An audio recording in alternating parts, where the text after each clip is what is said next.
आपको जानकारी दे दें, अब से ठीक 2 दिन के बाद महाराष्ट्र में मुख्यमंत्री पद की शपथ होने जा रही है। लेकिन उससे पहले एकनाथ शिंदे की नाराजगी को क्या दूर कर दिया गया है। लेकिन वहीं अजीत पवार इस वक्त दिल्ली में मौजूद हैं।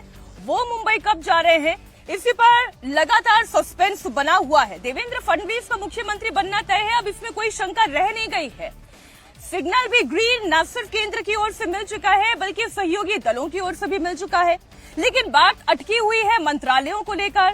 क्या एकनाथ शिंदे मंत्रालय को लेकर भी मान गए हैं? क्योंकि पहले जानकारी ये मिल रही थी कि एकनाथ शिंदे को गृह मंत्रालय चाहिए, तभी वो उप मुख्यमंत्री के पद पर समझौता करेंगे।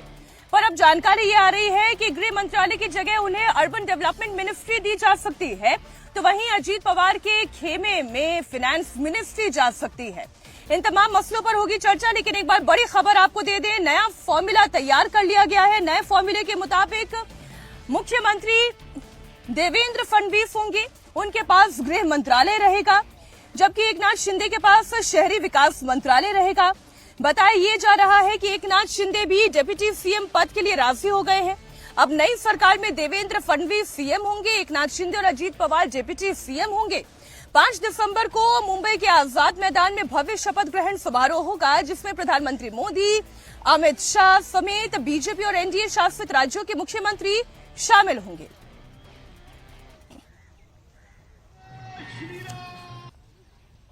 कोई नाराजी नहीं है। माननीय एकनाथ जी शिंदे साहब 4-5 दिन से बीमार थे, इसलिए मैं तबियत की पूछताछ करने यहाँ पर उनके घर आया था।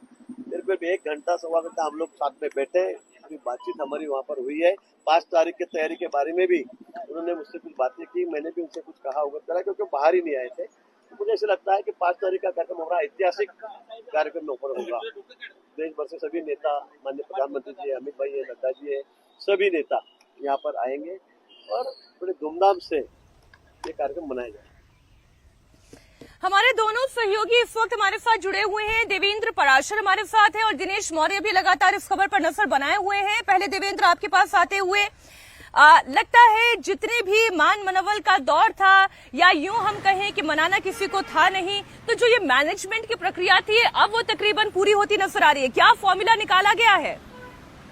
और मनाने वाली जो वाकई मनाने जैसी कोई बात नहीं थी। और इसमें एक दिलचस्प ये ज़रूर रहा कि शायद एकनाथ शिंदे को ये उम्मीद होगी कि जब दिल्ली से लौट के वो मुंबई गया, वहाँ से सतारा पहुँच गए, तो बीजेपी के टॉप लीडरशिप में कोई हड़कंप मचेगा, बीजेपी की तरफ से बहुत कोशिश की जाएगी।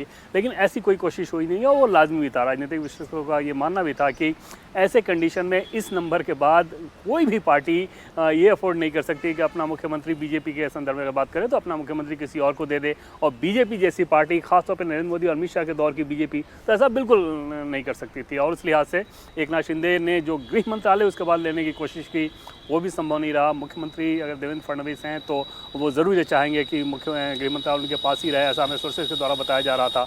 और लगभग ये तय है कि गृह मंत्रालय मुख्यमंत्री देवेंद्र फडणवीस बनेंगे और गृह मंत्रालय उनके पास ही रहेगा। एक दिलचस्प ये हुई कि अजीत पवार का दिल्ली आना, सोर्सेज के द्वारा हमें ये बताया गया कि अजीत पवार ने पहले फ़ोन पर गृहमंत्री अमित शाह से इस संदर्भ में बात की और उसके बाद वो दिल्ली आना चाहे तो दिल्ली से उनको मना किया गया कि अब इसकी कोई ज़रूरत नहीं है।